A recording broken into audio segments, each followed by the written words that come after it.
नारळकर आदर्श शिक्षक पुरस्कार दिला जातो। यावर्षी हा पुरस्कार दिला जातो राजापूरच्या माननीय श्री अनिल भालचंद्र जायदे गुरुजींना। आचार्य नानासाहेब नारळकर यांच्या स्मरणार्थ श्री प्रभू देसाई यांच्या कायम ठेवीतून हा पुरस्कार देण्यात येतो। श्री जायदे गुरुजी हे MA BEd आहेत। आपल्या विद्यार्थ्यांना शिष्यवृत्ती परीक्षेला बसून त्यांच्यावर कठोर मेहनत करून सलग 3 वर्ष त्यांनी 100% रिझल्ट लावलेला आहे। तसेच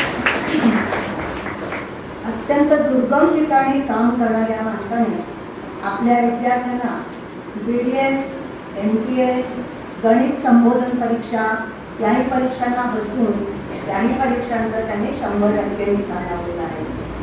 अपंग विद्यार्थ्यांसाठी सुद्धा गुरुजी काम करत असतात। कोविड काळात त्यांनी आरोग्य मित्र आणि पोलीस मित्र म्हणूनही काम केलं आहे। याशिवाय त्यांना गायन आणि वादनाची तसेच नाट्यसंगीताची आवड आहे। तर आजच्या या शुभ प्रसंगी श्री जायदे गुरुजींना आपल्या प्रमुख पाहुण्यांनी सन्मानित करावं अशी मी त्यांना विनंती करते।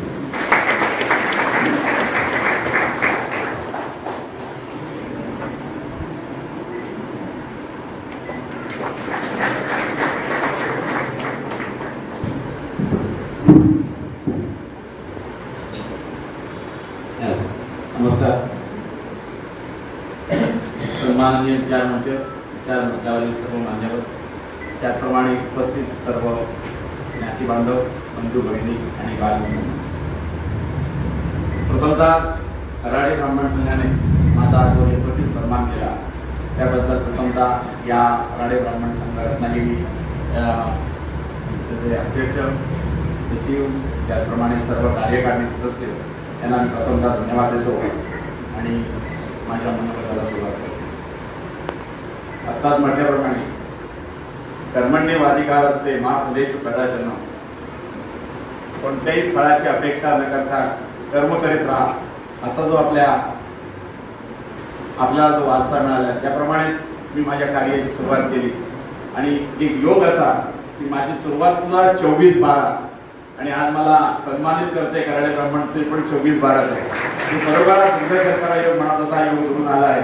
इतकं वर्ष म्हणजे बरोबर धन्यवाद द्यावे तेवढे या संघाला थोडे आहे।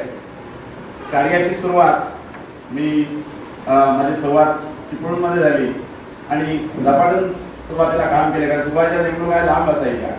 आता नवीन याच्यामध्ये जवळच्या तालुक्यात होतात, पण आम्हाला चिपळूणला सुरुवातीला नेमणूक दिली आणि माझ्या जवळ जोडीदार होते ते पत्रद्वारा डीएडची स्कीम होती आणि त्यामुळे ते SSC असल्यामुळे त्यांना पत्रद्वारासाठी डीएडसाठी बाहेर काढलं जायचं। जबाबदारी संपूर्ण शाळेची माझ्याकडे, पण आम्ही नवीन, पण तरी सुद्धा न बघता अतिशय हिरिरीने त्या कार्यक्षेत्रात एकदा ठरल्यानंतर झोकून दिलं आणि 87ला लागलो। 89ला पहिला उत्कृष्ट पटमंगणीचा जिल्ह्याचा पुरस्कार आमच्या शाळेला मिळाला। त्यावेळी 10 मुली असल्या की त्या शाळेला पुरस्कार दिला जायचा आणि तो पुरस्कार म्हणजे ते शिवधनुष्य म्हणतात तसं उचलण्याचा आम्ही प्रयत्न केला आणि तो सक्सेस झाला।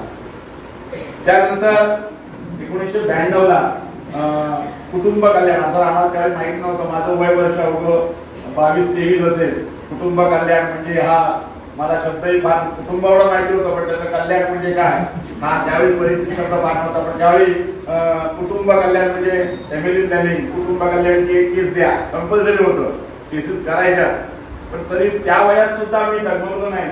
माझ्या साथीदारांच्या साहाय्याने तेही काम शासनाला, आपण शासनाचे सेवक म्हटल्यानंतर तेही आपण काहीतरी करावं, आपलं काहीतरी देणं लागतं, म्हणून तेही काम मी मोठ्या हिरिरीनं केलं। त्यावेळी 2 केसेस त्या वयात, वय वर्ष माझं 23 होतं, पण साथीदारांच्या साहाय्याने त्यावेळी 2 केसेस केल्या।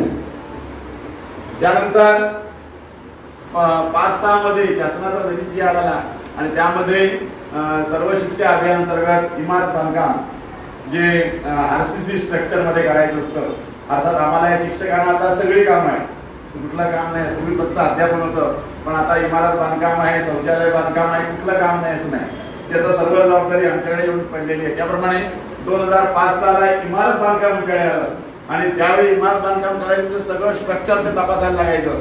तुम्ही खडी किती वापरली आहे, वाळू किती वापरली आहे, सिमेंट किती वापरलं आहे. मग आम्ही त्या राजापुरातून इकडे सगळं मटेरियल नमुना इकडे सॅम्पल घेऊन यायचो आणि त्यावेळी ते तसंही केलं आणि इकडे तपासून एक उत्कृष्ट बांधकामाचं त्या वर्षीचं तालुक्याचं पहिलं बांधकाम हे यशस्वी करण्यात आम्ही यशस्वी ठरलो. त्यानंतर त्याच ठिकाणी शासन त्यावेळेचा सिद्धी ट्रस्ट मार्फत शालेय परिसर विकास प्रकल्प वृक्षारोपणाचा कार्यक्रम असायचा आणि तोही प्रकल्प आम्ही ग्रामस्थांच्या मध्ये आता हे सगळं सहकार्याशिवाय होत नाही. 5 बोटं एकत्र आली की जसं होतं तसं त्याप्रमाणे सर्व समाजाचा अर्थात ग्रामस्थांच्या सहकार्यातून परिसर विकास प्रकल्प आम्ही त्यावेळेच्या शाळेत राबवला. आणि सांगायचं उद्देश म्हणजे की त्याच वर्षी आम्ही 3य क्रमांकाचं बक्षीस परिसर विकास प्रसिद्धी ट्रस्ट देवरूखचा आहे त्यांचा हा प्रकल्प आहे. आणि त्याच वर्षी लोकांना 2-3 वर्ष लागतात पण आम्ही त्याच वर्षी अतिशय दुर्गम भाग कुपेर म्हणजे जवळ राजापुरातून 30 ते 32 किलोमीटर ते अंतर गाव आहे तिथे हा प्रकल्प आम्ही अतिशय उत्कृष्टपणे राबवला आणि तिथेही 3य क्रमांकाचं बक्षीस त्याच वर्षी आम्ही मिळवलं. ते प्रत्यक्ष बघायला आले होते आमची शाळा त्यावेळी.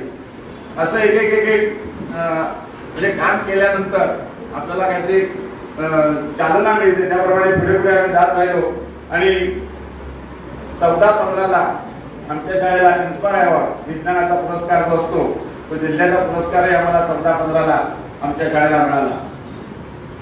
आणि त्याची शेवटची अगदी परिणती म्हणजे 19-20चा आदर्श शाळा पुरस्कार हाही आमच्या शाळेला मिळाला. यामागे हा पुरस्कार मिळत असताना अर्थातच तिथल्या ग्रामस्थांचं सहकार्य आहे, माझे सगळे व्यवसाय बंधू त्यांचं सहकार्य आहे. असे पुरस्कार मिळत असताना त्याला विद्यार्थ्यांची साथ लागते आणि तसे विद्यार्थी आम्हाला मिळत गेले आणि त्या विद्यार्थ्यांमध्ये आम्ही निर्णय प्रकारच्या परीक्षा घेतल्या. आता मॅडमनी सांगितल्याप्रमाणे MTS, BDS अनेक प्रकारच्या गणित संबोध परीक्षा अशा परीक्षांना प्रत्यक्ष गेलो. शिष्यवृत्तीचा आम्ही दर 3 वर्ष सलग 3 वर्ष मेरिट मध्ये आमचा विद्यार्थी असायचा त्या शाळेचा. तेव्हा अशा विद्यार्थ्यांचाही म्हणजे नुसता बाह्य विकास नव्हे तर शैक्षणिक गुणवत्ता सुद्धा आम्ही जोपासण्याचा अतिशय पूर्ण प्रयत्न केला आणि आमचे विद्यार्थी हे अतिशय अजूनही आहेत. अजूनही 10वी-12वी मध्ये ते विद्यार्थी समर्थ आहेत. त्यानंतर विमा स्कूल म्हणजे संपूर्ण शाळा 100% विद्यार्थी विमाधारक असाही करण्याचा एक आम्ही उपक्रम हाती घेतला होता आणि त्याप्रमाणे आमची 100% शाळा विमा स्कूल झाली. मॅडमने सांगितल्याप्रमाणे दिव्यांग ज्या मुलं आहेत त्यांना सुद्धा सर्टिफाय करून बरेच त्या कागदपत्र गोळा करावी लागतात पण तरीसा कोणत्याही प्रकारे मागे न थांबता त्या पालकांना भेटून पालकांशी संपर्क करून आपल्याला काहीतरी आपण समाजाचं देणं लागतो या उद्देशानं त्यापर्यंत जाऊन त्या विद्यार्थ्यांना इथे घेऊन रत्नागिरीला येऊन ते सर्टिफाय करायला लागतं. तर त्या दृष्टिकोनातून त्यांनी ते प्रयत्न केले आणि त्यांना ती शिष्यवृत्ती मिळवून देण्याचा प्रयत्न केला. त्याचप्रमाणे नुसती गुणवत्ता आणि हे नव्हे तर क्रीडा क्षेत्रात सुद्धा जास्तीत जास्त योगदान हे आमच्या त्या राजापूर शाळेतल्या म्हणजे जी शाळा माझी आता होती त्या शाळेने तालुका स्तरापर्यंत सतत 3 वर्ष आणि जिल्हा स्तरापर्यंत 2 वर्ष अशी मदत मारलेली आहे. असं सर्वांगीण विकास करण्यामागे आमची शाळा आणि आमचे सर्वात सगळे जे सहकारी मित्र होते त्यांनी यासाठी सहकार्य केलं. त्यामुळे या पातळीपर्यंत आम्ही येऊ शकलो. नुकताच झालेला कोरोना या कोरोनामध्ये सुद्धा म्हणजे प्रत्येक क्षेत्रात आपली काहीतरी कामगिरी असावी आपण काहीतरी देणं लागतो या उद्देशाने या कोरोना कालावधीत सुद्धा तुमचा आरोग्य मित्र आणि पोलीस मित्र अशा सुद्धा भूमिका बजावताना आम्हाला मनापासून आनंद वाटला की लोकांना काहीतरी आपण आपल्या माध्यमातून देऊ शकतो याची आम्हाला मनोमन जाणीव झाली आणि याची दखल कराळे ब्राह्मण संघाने घेतली आणि आम्हाला इथे आज सन्मानित केलं. बरोबर त्यावेळी थोडे धन्यवाद त्यांना थोडे आहेत. मी त्यांच्याप्रती परत एकदा कृतज्ञता व्यक्त करतो आणि त्यांच्या ऋणात राहणं मी त्यांचे आभार न मानता त्यांच्या ऋणात राहणं व्यक्त करतो आणि माझं मनोगत मी इथे थांबवतो. जय हिंद.